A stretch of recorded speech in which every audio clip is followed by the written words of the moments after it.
அஸ்ஸலாமு அலைக்கும். நான் உங்கள் ஷிஃபா குக்கிங்லேருந்து பேசுகிறேன். இன்றைக்கி நம்ம என்ன ரெசிபி பார்க்க போகிறோன்னா, ஒரு ஸ்டஃப்டு பீக்கங்காய் தான்.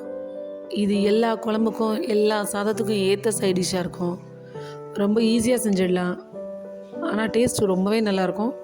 வாங்க எப்படி செய்கிறதுன்னு சொல்கிறேன். பீக்கங்காவை இந்த மாதிரி நீள நீளமாக பெரிய பீசஸாக கட் பண்ணி வச்சுக்கோங்க. கட் பண்ணி வச்ச பீக்கங்காவை இந்த மாதிரி நேராக கீறிக்கோங்க.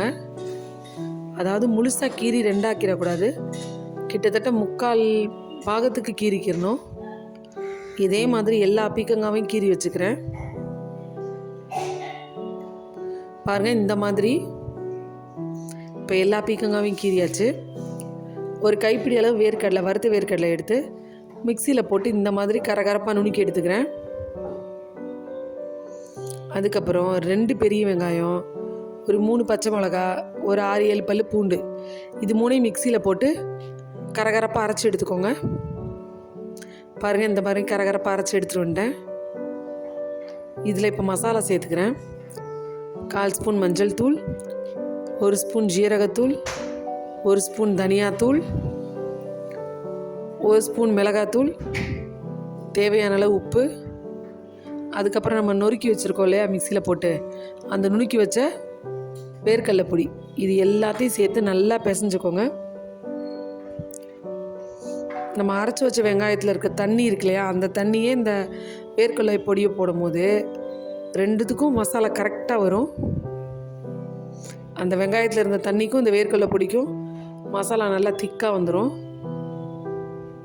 உங்களுக்கு ரொம்ப திக்காக ஓவராக பெரட்ட வரல அப்படின்னா லைட்டாக தண்ணி தெளிச்சுக்கோங்க. நான் பெரட்டிட்டேன், லைட்டாக டேஸ்ட் பண்ணி பார்க்குறேன். எனக்கு உப்பு கொஞ்சம் கம்மியாக இருக்குது, அதனால் நான் இன்னும் கொஞ்சம் உப்பு சேர்த்துக்கிறேன். நீங்களும் மசாலாவை லைட்டாக டேஸ்ட் பண்ணி பார்த்து உப்பு காரம்லாம் கரெக்டாக இருக்கான்னு பார்த்துக்கோங்க. இப்போ மசாலா ரெடியாக இருக்குது. இப்போ இது எல்லாத்தையும் நம்ம பீக்கங்காய்க்குள்ளே ஸ்டஃப் பண்ணிடலாம். பீக்கங்காவை கையில் லைட்டாக விரிச்சு விட்டு எல்லா மசாலாவும் உள்ளே உங்களால் எவ்வளோ வைக்க முடியுமோ அவ்வளோ வைங்க. ஆனால் வைக்கும் போது கொஞ்சம் பார்த்து பீக்கங்காய் 2ஆக உடஞ்சிடாமல், ஏன்னா பீக்கங்காவே ரொம்ப சாஃப்டாக இருக்கும். அதனால் பார்த்து உங்களால் வைக்க முடிகிற அளவுக்கு உள்ள மசாலா வச்சுருங்க. இது இந்த குழம்புக்கு தான் நல்லா இருக்கும்னு இல்லை, எல்லா குழம்புக்குமே இது நல்லாயிருக்கும். சாம்பார், ரசம், தயிர் சாதம் எல்லாத்துக்குமே இது நல்லாயிருக்கும்.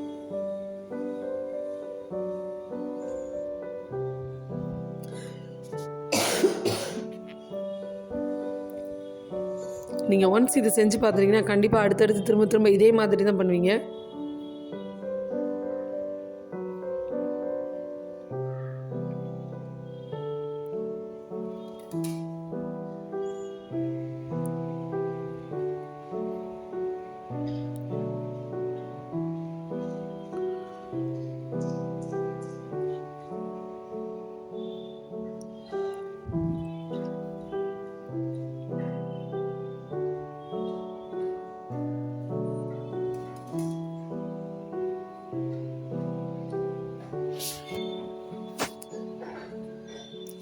இப்போ நான் எல்லா பீக்கங்களையும் மசாலா ஸ்டஃப் பண்ணிட்டேன்.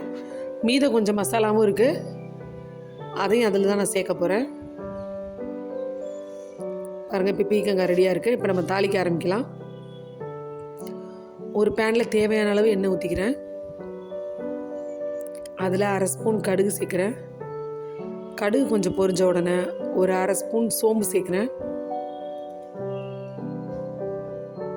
சோம்பு கொஞ்சம் பொரிஞ்ச உடனே ஒரு கொத்து கருவேப்பிலை சேர்த்துக்கிறேன். கருவேப்பிலை பொரிஞ்ச உடனே நம்ம ரெடி பண்ணி வச்சுருக்க பீக்கங்காய் எல்லாத்தையும் எடுத்து மேலே அப்படியே அடிக்கிருங்க.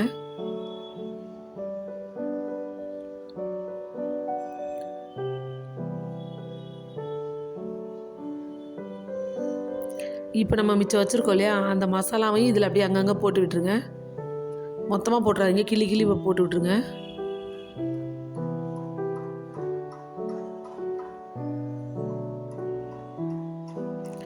இதில் ஒரு 1/4 டம்ளர் தண்ணி சேர்த்துக்கிறேன். பீர்க்கங்காவே ரொம்ப சீக்கிரமாக வெந்துடும், இருந்தாலும் அந்த மசாலா கொஞ்சம் குக் ஆகணும் இல்லையா, அதனால் ஒரு 1/4 டம்ளர் மட்டும் தண்ணி சேர்த்துக்கோங்க.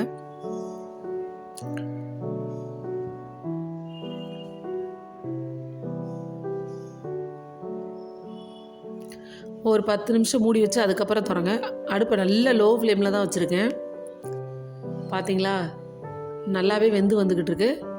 இப்போ நான் அதை இன்னொரு பக்கம் திருப்பி விட்டுக்கிறேன். பொறுமையாக எல்லா பீக்கங்காவையும் அடுத்த பக்கம் திருப்பி விட்டுருங்க.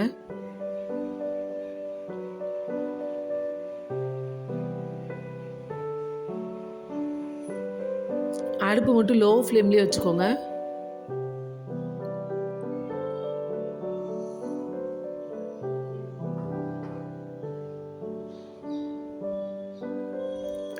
இப்போ ஆல்ரெடி தண்ணிலாம் நமக்கு வத்திருச்சு. கொஞ்சம் தான் அந்த கிரேவியோடு சேர்த்து தண்ணி இருக்குது. இப்போ இதை திரும்ப மூடி வச்சு ஒரு 2லேருந்து 3 நிமிஷம் மூடி அடுப்பை லோ ஃப்ளேம்லேயே வைங்க. இப்போ ஒரு 3 நிமிஷம் கழித்து திறக்கிறேன் பாருங்கள். நல்லா எண்ணெய் பிரிஞ்சு வர ஆரம்பிக்கு. இப்போ நல்லா கீழே ஒட்டாமல் எல்லாத்தையும் தனித்தனியாக எடுத்து விட்டுருங்க.